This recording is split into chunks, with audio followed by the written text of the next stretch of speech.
Nigeria now has the full complement of 21 justices in the country's Supreme Court. This follows the swearing-in on Monday of 11 new justices. The Chief Justice of Nigeria, Olukayode Ariwola, presided over the swearing-in of the newly appointed justices who were moved up a step higher from the Court of Appeal. Arise correspondent Godfrey Eshemoge has more. Well, I already have with me in the studio seasoned lawyer Wahab Shittu, senior advocate of Nigeria, who will now help us to dissect the implications of those appointments at the nation's apex court. Good to have you here, Dr. Shittu, SAN. Thank you for joining me. Thank you, Dr. Rubenabati. Very quickly, we got to a point where the apex court had only 10 justices. From 12, it went down to 10, but the requirement is 21. But now, for the first time since 2020, we now have the full complement of 21 justices. What are the implications of this? Well, that is a salutary development for our jurisprudence, because for once we have been able to satisfy the constitutional mandate requirement. Our jurisprudence, our judges now will now take benefit of diverse perspectives in judicial decisions. It will also deliver on efficient, that will also translate to efficient resolution of our cases. We also have expertise in specialized areas, and it will strengthen rule of law, strengthen public confidence. We all know, as a matter of fact, that the Supreme Court is overwhelmed in terms of docket of cases. A large number of cases arise at the level of the Supreme Court, and some have even, made the appeal that we should reduce the number of cases that go to the Supreme Court. This has not been helped by the fact that we don't have enough justices. Now that we have 21 of them on the bench, it's something that is going to enhance the capacity of the Supreme Court to be able to deliver on its constitutional mandate. And we know that when you talk of Supreme Court, it's not just, it's a policy court. It's a court of law, it's a court of justice. Whatever pronouncements the Supreme Court makes, that's the final court in the land. And if you are aggrieved, you can only appeal to God. So we need to ensure that at that level, our best brains are put forward, and that those who understand the way the justice actually works. All the 11 justices that have just been appointed are seasoned, they are tested, they are trusted.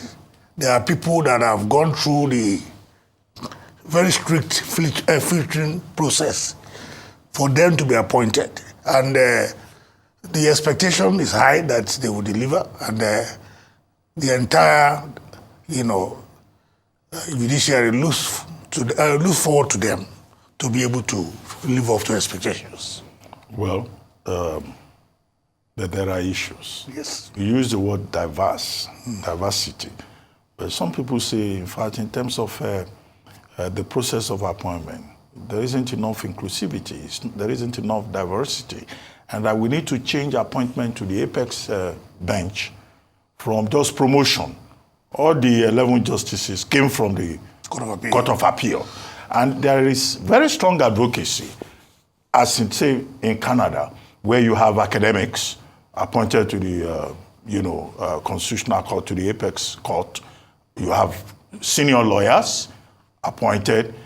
You have, instead of just promotion, you get to the Court of Appeal, and then you are sure you are going to the Supreme Court. What do you say to that? Well, there's merit in those who also argue that we need to take advantage of those who have experience in other aspects of our jurisprudence. I will look at the UK, for instance. Those who are seasoned lawyers, those perhaps those kings who have attained the level of being King's Counsel, or before them Queen's Counsel, are normally appointed.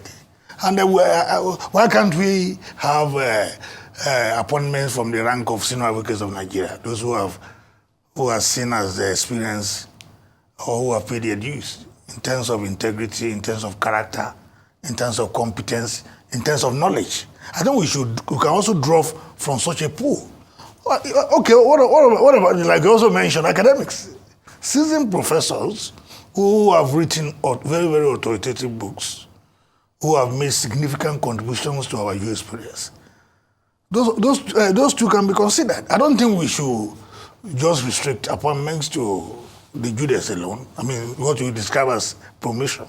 The Supreme Court is supposed to be, peopled by elements who have across the board experience in terms of learning, in terms of character, in terms of perspectives. And that certainly is not limited to the bench alone. You find such characteristics that are real out, even in the academia. You find that among senior lawyers, and you recall that the late Justice Elias, Teslim Elias, was appointed from the academia, yes, and he distinguished himself very, very well. And before that, after that, Justice Bola Ajibola, we know serving as Attorney General, he was a legal practitioner. He distinguished himself even at the level of the World Court. So I think Nigeria is too, our jurisprudence is too richly diversified for us to narrow it to to just a segment. I think it's important that we future appointments take advantage of our diversity in terms of perspectives, in terms of knowledge, particularly at the level of the Supreme Court. But those who have been appointed, to be fair to them, are elements that no one can fault. Okay. Yes. No, on that one, let me raise this issue. Yes. There have been questions raised about the process of appointment. The nominations went to the Senate from the President, straight from the FJSC, Judicial Service Commission. But there was no open hearing.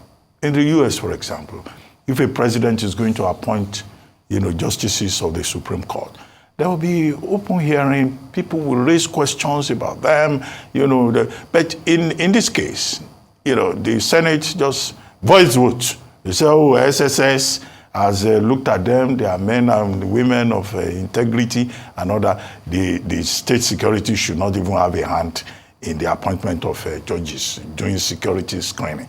For them to get to that level, to even be nominated at all, it is assumed that these are distinguished practitioners. Why I raise the question about open hearing and allowing the public to also make statements. Take, for example, the case of Justice Adumeyin, without controversial ruling. Justice Adumeyin Moore, there were issues about, is it Plateau? The ruling in Plateau, one of those election cases. There will have been people who probably will have raised some questions. And then there's also the case of Justice Chioma Nwosu-Iheme. In the case of Justice Chioma Nwosu-Iheme, one character, I think, I don't remember his name, went public and was accusing her of this and that. All of this were not considered. It was just voice vote and...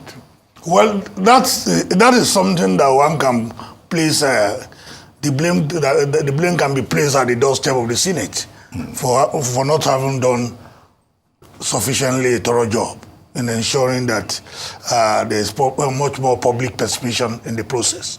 But for Honorable Justice Adumeyin Moore, I must say that is quite eminent. It was in the final year at the University of Lagos in 1986. In 1983 when I joined the faculty, and I can tell you for free that he's quite eminent in terms of learning and character.